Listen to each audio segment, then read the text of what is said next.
special car. This is the Aston Martin DB10. Of course, the car that has been created especially for the new James Bond film SPECTRE, coming out very soon. So this is a pretty exclusive opportunity to have an up-close look at the Aston Martin DB10. Now, there are only 10 of these in the world. It's been created exclusively for this movie, so no customer cars. It's not a production car. And out of those 10, actually all survived to this day from the filming. And one of them, which is this very car, chassis number 10, is going to go up for auction next year to raise money. So that's quite a special car to be able to take a look at. So I'm going to show you around the car, and then we're going to be able to jump into the stunt car, chassis 8, with Mark Higgins and go out for a little onboard ride in that car. So I'm going to show you around, talk a little bit about it. Let's get underway.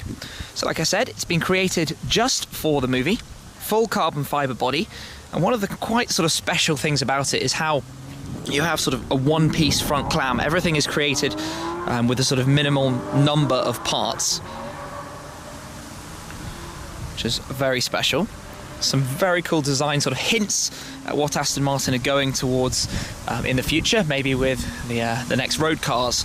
So equally back here, you can see this whole rear piece all the way over the roof section is one single component, all the way around the back on the rear clam. So it's, like I said, a hint towards Aston's design direction, what we're going to see in the upcoming cars. And Aston have created this specially for the movie because there's been a long history between Aston Martin and James Bond. They featured in 12 of the 24 movies, had 6 different Aston Martin models appearing, and of course James Bond and Aston Martin are often in the same sentence. They're very closely connected. It has under the hood the 4.7 litre V8 that we know from the V8 Vantage S, of course. It's got a 6-speed manual gearbox. New wheel design, just for the film, created in limited numbers. So this car has these wheels, and the stunt car out on the road actually has some test wheels on it as well. Door mirror, well, bare carbon fibre mirror arms, and quite a cool mirror design. And sort of new lights as well there, below the ducktail sort of spoiler at the back. Now obviously there are lots of gadgets on this car. I can't show you too much about those now. You'll find out about all of that when the movie comes out. But the caution hot sign down here next to the exhaust should be a little hint. I think that's already been seen in a trailer before now. Some interesting design there around the splitter. In familiar Aston style, we have these door handles, and the doors open up, sort of swan doors, upwards and outwards. We can take a look around the interior. Now this car went from concept to sort of creation in just sort of 5 or 6 months, so this is not built as a production car, it's more a sort of demonstration of what's possible. So it's got the new seat design, which is very cool with these sort of leather padded sections on the carbon fibre seat. Lots of sort of leather and nice materials used throughout the interior. Around the doors you've got these leather straps, all the carbon fibre of course, with the different leather bits. When I step in, look at the dashboard. Super modern, cool bit of design there. Speedometer and all of the dials in the centre. It's kind of like a watch face. So that's quite special. Steering wheel, squared steering wheel like the Aston Martin 177. This car actually borrows, I think, some cool design features off that. We've got the controls, dial switches, lap time, launch control, a control panel here, different sort of settings and options and modes. This is really awesome to be able to have a proper look around. We've got the air conditioning controls, control up here for the displays up there, air conditioning here, and then we get to the 6-speed gearbox, manual gearbox of course, and the infotainment controls here, which are pretty awesome design. It'd be wicked if that comes through to fruition. Got a leather sort of glove box bag up there. Down here, this box is to start the car. The movie producers didn't want to have a key for the car because it makes filming so much more difficult, so they wanted to build a built-in system to fire the car up to make that a little bit easier. And then back there, nice Aston Martin badge. On the rear deck, you've got the carbon fibre struts through here too. So on the inside, this is very cool, and a nice sort of look into where Aston Martin are going. Seat control here. Yeah, awesome. I think now though it's time to start up the car, hear how it sounds, and then jump into the stunt car that's just returned.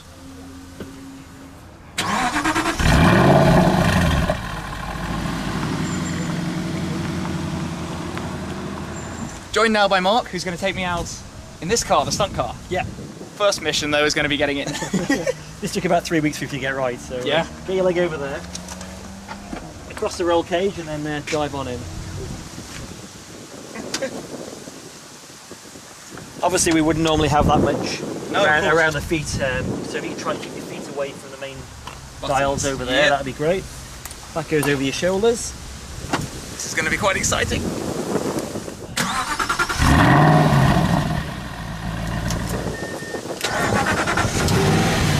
There she goes. See you in a bit. I can't reach the door.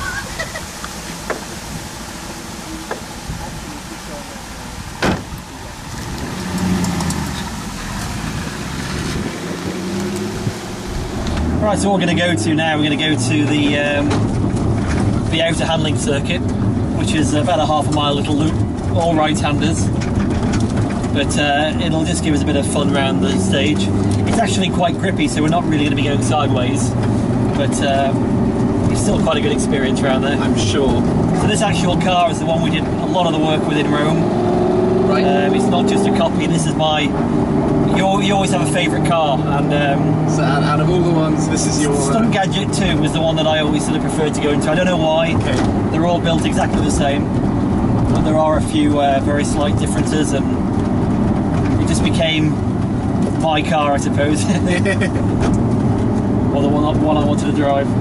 So how many of them were used in the filming of driving scenes? Well, we had pod cars where you actually drive from the roof. We had the 2 stunt cars. We had the 2 gadget cars. Okay. We had the 2 hero cars. Yeah. And then there was 10 cars built in total. Yeah. Half of them are around the world now. Some of them had the engines taken out because they were used for just visual. They'll have in car, for example, with Daniel talking in the car. But everything's all still in one piece, which is great. Good.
Awesome.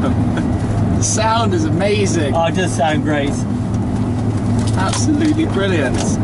You can imagine that rattling round Rome at 3 o'clock in the morning was quite impressive. So. I saw some of the sort of spy shots of your filming. Yeah. So that would have been when you were driving, I guess. Yeah, it was good.